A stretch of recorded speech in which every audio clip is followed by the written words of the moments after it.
আজকে আমরা এক্সপ্লেন করতে যাচ্ছি একটা Chinese movie cook up stone. এই মুভিটা মূলত হিন্দি এবং বাংলা এক্সপ্লেন অনেক ভিডিও আছে।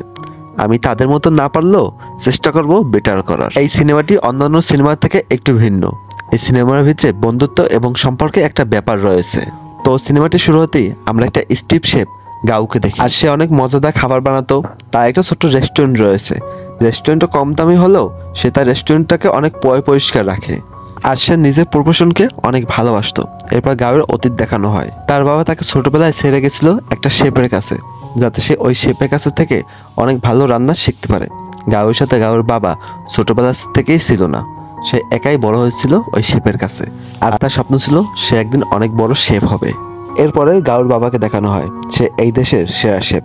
এই সিনে সবচেয়ে বড় শেফ হলো গাউর বাবা, কিন্তু গাউ তো তার বাবাকে ছোটবেলা থেকে ঘৃণা করত।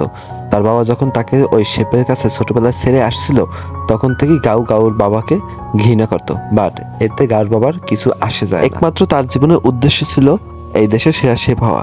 এবার গাউর বাবার একটা ইন্টারভিউ নেওয়া হয়। তখন তার ফ্যামিলি সম্পর্কে জানতে চাওয়া হয়। সে জানায় যে তার কোনো ফ্যামিলি নেই। গাউর বাবা গাউকে অস্বীকার করে যে তার একটা ছেলে আছে। এরপর আমাদের একটা ব্রিটিশ রয়্যাল ফ্যামিলি শেফকে দেখানো হয়। এই শেফটার নাম ছিল পল। তার একটা স্বপ্ন ছিল সে দেশে এসে তার বাবার নামে একটা রেস্টুরেন্ট খুলবে। আর পল ওই দেশে অনেক বড় বড় অফার পাওয়া সত্ত্বেও সবকিছু রিজেক্ট করে সে নিজের দেশে চলে আসে। এরপর সে বাজারে চলে যায় মাছ কেনার জন্য। মাছওয়ালাকে বলে আমাকে এই মাছটা সবচেয়ে বড় সাইজ দাও। মাছওয়ালা সাপ জানিয়ে দেয় এই মাছটি বড় সাইজ নেই। কিন্তু সেই সময় যখন গাঁও এসে এই মাছটি বড় সাইজ চায়, তখন তাকে মাছওয়ালা ওই মাছটি বের করে দেয়। এখন পল একবার মাছওয়ালার দিকে তাকায়, একবার গাঁওর দিকে তাকায়। তখন মাছওয়ালা ভাবে যে তাদের ভিতরে কোনো একটা ঝামেলা হইতে পারে। সেই সময় ওই মাছওয়ালা ওই মাছটাকে দুই ভাগ করে দুইজনের ভিতরে সমান ভাগে ভাগ করে দেয়, যাতে এটা নিয়ে যেন কোনো ধরনের ঝামেলা না হয়। এর পরের দৃশ্য দেখানো হয় পল একটা রেস্টুরেন্ট খুলে ফেলেছে এবং তার রেস্টুরেন্টটা অনেক পরিষ্কার, হাইলি ডেকোরেট করা হয়েছে। আর এই রেস্টুরেন্টের সবচেয়ে মজার ব্যাপার হলো এটা গাঁওয়ের কম দামি রেস্টুরেন্টের একদম অপোজিটেই, মানে গাঁওয়ের কম দামি রেস্টুরেন্টের সামনে। গাঁওয়ের বন্ধুরা এবং গাঁও ভাবে যে আমার রেস্টুরেন্টে কি আসবে, ঠিক সেটাই হয়।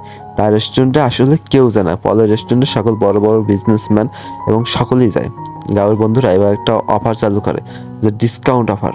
এই নিয়ে চেঁচামেচি হয় তাদের সাথে এবং পলের রেস্টুরেন্টের লোকজনের সাথে। এর মধ্যে পলের রেস্টুরেন্টের ম্যানেজার এসে বলে তোমাদের সমস্যাটা কি, তোমাদের কি আমাদের সফলতা সহ্য হচ্ছে না? এরপর দুই পক্ষের সমর্থকদের মধ্যে ঝগড়া শুরু হয়। তখন একটা লোক এসে বলে যে তোমরা তোমাদের রেস্টুরেন্টের হেড শেফকে ডাকো এবং আমাদের রেস্টুরেন্টের মেইন শেফকে ডাকে। এবার আমরা বিচার করি যে কার হাতের রান্না সবচেয়ে বেশি সুস্বাদু। প্রথমে তো তারা রাজি হচ্ছিল না। এরপর যখন তারা মুখোমুখি আসে, তাদের মাছের দোকানের কথা মনে পড়ে এবং তারা রাজি হয়ে যায় এই কম্পিটিশনের জন্য। এরপরে টেবিলে একটা বড় মাছ নিয়ে আসা হয়। এটাকে তাদের দুজনে কাটতে হবে।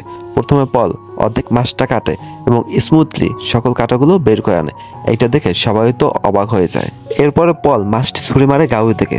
গাউ এরপরে মাছটি কাটা শুরু করে। গাউ এমনভাবে মাছটি কাটছিল যেখান থেকে স্কিন আর মাছের মাংসগুলো আলাদা হয়ে যাচ্ছিল, বাট মাছের স্কিনে কোনো ধরনের কোনো টাচ পর্যন্ত লাগেনি। তাদের এই স্কিলগুলো দেখে এখানে সবাই তো পুরো অবাক হয়ে গেল। যাই হোক, এরপর সেখানে একটা কোম্পানির চেয়ারম্যান আসে। সে দুজনের উদ্দেশ্যে বলে এখানে ইন্টারন্যাশনাল একটা কুকিং কম্পিটিশন হবে, তোমাদের দুজনকে ওই কম্পিটিশনে পার্টিসিপেট করা উচিত, কারণ এখানে তোমরা দুজনেই সেরা। তাই ওখানেই প্রমাণ হবে কে এই দেশের বেস্ট শেফ। এরপরে আমরা দেখি পল ওয়ার্ল্ড টিভিতে সাক্ষাৎকার দিচ্ছে। আসলে পল আগে থাকতে একটু সেলিব্রিটি ছিল। এরপরে পল মিডিয়াকে বলে আমি ইংল্যান্ডেও রান্না করেছি, বাট এখন যখন চায়না দেশে রান্না করতে আসছে তখন দেখি এখানকার রান্না করার পদ্ধতি একদম পুরাতন, এখানে পরিবেশনের পদ্ধতি অনেক পুরাতন। সে ইনডাইরেক্টলি তার প্রতিদ্বন্দ্বী গাউকে এই কথাগুলো বলছিল। এই কথা শুনে তো গাউ অনেক রেগে যায়। এরপর টিভিতে দেখানো হয় এই কম্পিটিশনে ফাইনালে যে বিজয়ী হবে সে লড়াই করতে পারবে এই চায়নার সবচেয়ে বড় শেফের সাথে, মানে ওইটা হলো গাউয়ের বাবা। এইটা শুনে গাউ তো অনেক অবাক হয়। এরপর আমাদের দেখানো হয় গাউয়ের রেস্টুরেন্টে পলের গার্লফ্রেন্ড আসে তাদেরকে ইনভিটেশন দেওয়ার জন্য।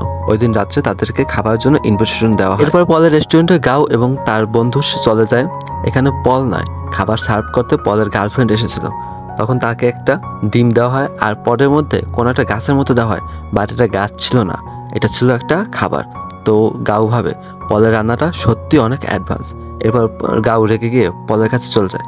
সে বলে তুমি আসলে কি চাচ্ছ, এত সুন্দর করে সার্ভ করলে তো হয় না। এর সাথে সাথে খাবারের কোয়ালিটি এবং খাবারের স্বাদটাও ডিপেন্ড করে। পল গাউয়ে এই সকল কথা শুনে কিছু বল না, সে চুপ করে থাকে। সাথে সাথে পল গাউকে চ্যালেঞ্জ করে মাংস রান্না করার জন্য। এরপরে গাউ চ্যালেঞ্জ অ্যাকসেপ্ট করে।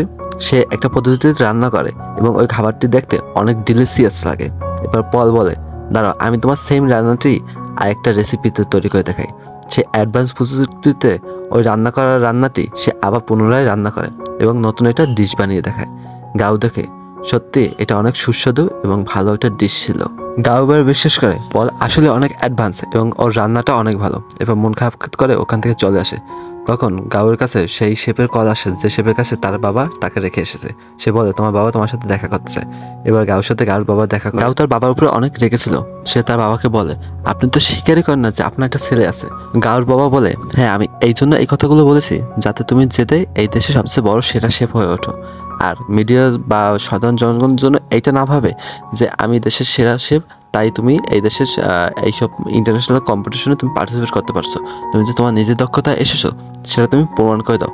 এই জন্য তোমাকে এই দুনিয়া থেকে আমি সবার কাছ থেকে লুকিয়ে রেখেছি। এরপরে গাউ তার বাবাকে বলে আমি অনেক ভালো রান্না করতে পারি, আপনাকে আমার কোনো ধরনের প্রয়োজন নেই। এবার পরের দিন দৃশ্য দেখানো হয় তারা ওই কম্পিটিশনে পার্টিসিপেট করেছে দুইজনে, পল এবং গাউ।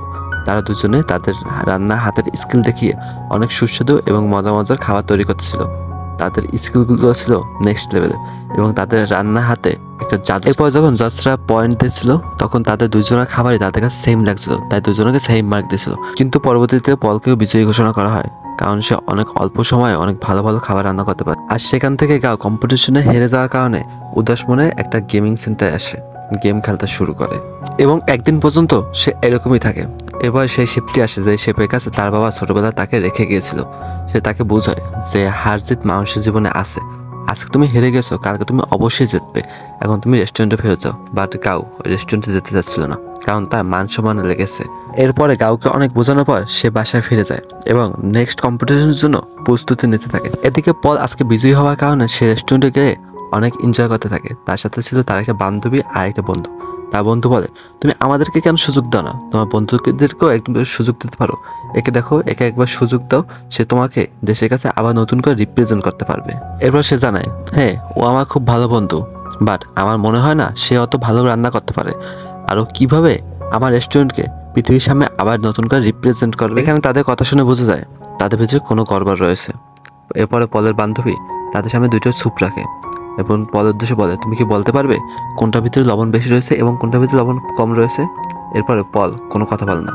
সে বুঝতে পারে যে পলের বান্ধবী মানে পলের গার্লফ্রেন্ড তার সাথে চিট করেছে, তার সাথে থেকে তার সকল রেসিপি সে চুরি। পলের বান্ধবী বলে তুমি কি ভাবতে আমি তোমাকে রিয়েল ভালোবাসি? আসলে আমি তোমাকে ইউজ করেছি তোমার রেসিপিগুলো চুরি করার জন্য। আসলে আমি ইন্টারন্যাশনাল পর্যায়ে পার্টিসিপেট করতে চেয়েছিলাম যেটা তোমাকে দিয়ে আমাদের সব। এরপর মেয়েটি বলে আমি তোমার অনেক খেয়াল রেখেছি বাট তুমি আমাকে তার বিনিময়ে কিছুই দাও নাই। তুমি তো আমাকে একবার অফার পর্যন্ত করতে পারতে বাট তুমি এখন সেটাও করো নাই।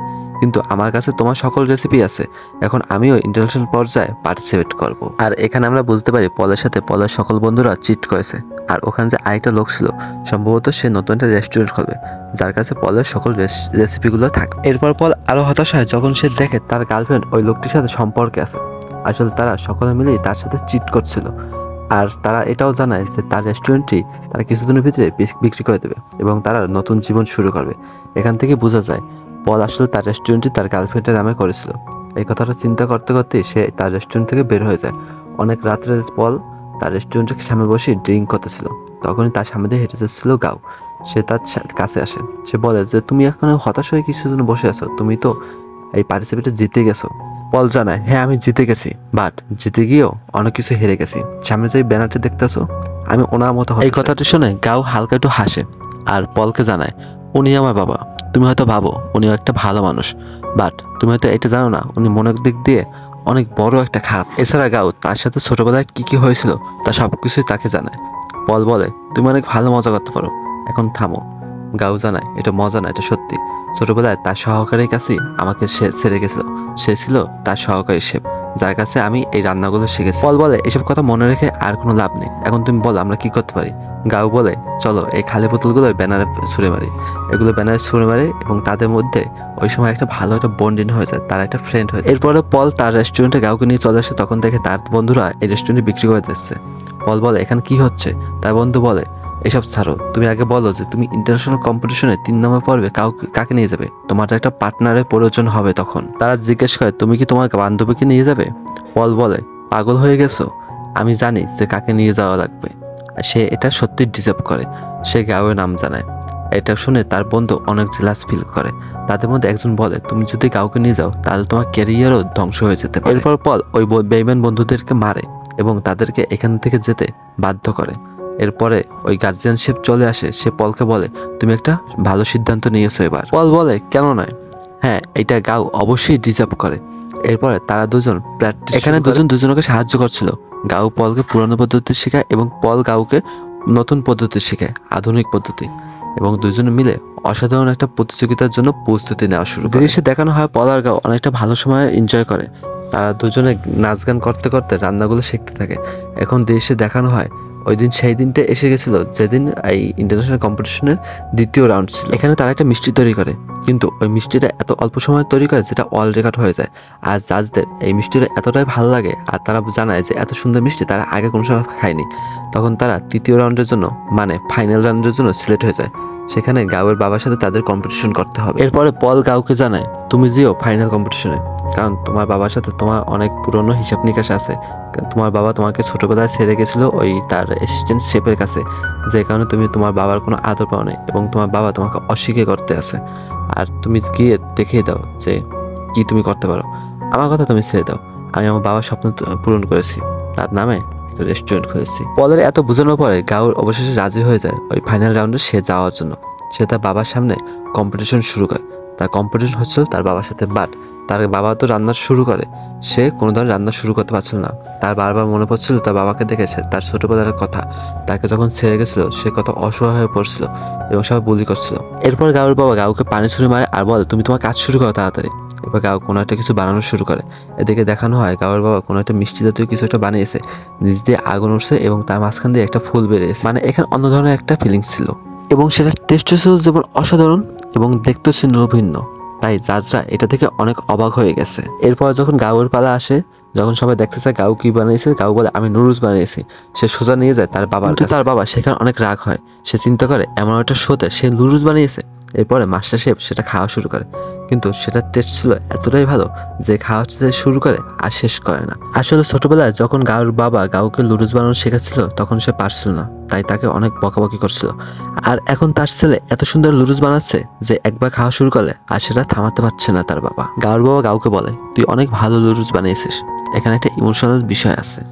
এখানকার থাকা দর্শকগুলো শেষমেশ তাতে পরিচয় পেয়ে যায়, কারণ তাদের নাম সেম এবং তাদের ব্যবহার আচরণ সবকিছুই সেম, তাই তারা বুঝতে পারে এরা বাপ বেটা। তো এখানে বিজয়ী ঘোষণা করা হয় গাউর বাবাকে, বাট এখানে কিন্তু গাউর বাবাই ওই তার ছেলের লুডুসের উপরে ফ্যান হয়ে গেছে। তো তোমরাই বলো যে এখানে কে জিতেছে, অবশ্যই তোমরা কমেন্টে জানাবে। সো আজকে আমাদের ভিডিওটা এই পর্যন্তই। এই দৃশ্য থেকে মুভিটা শেষ করা হয়। তো দেখা হচ্ছে নেক্সট ভিডিওতে। ততক্ষণ পর্যন্ত তোমরা ভালো থেকো, সুস্থ থেকো, নিজে এবং পরিবারের খেয়াল রেখো। আল্লাহ হাফেজ।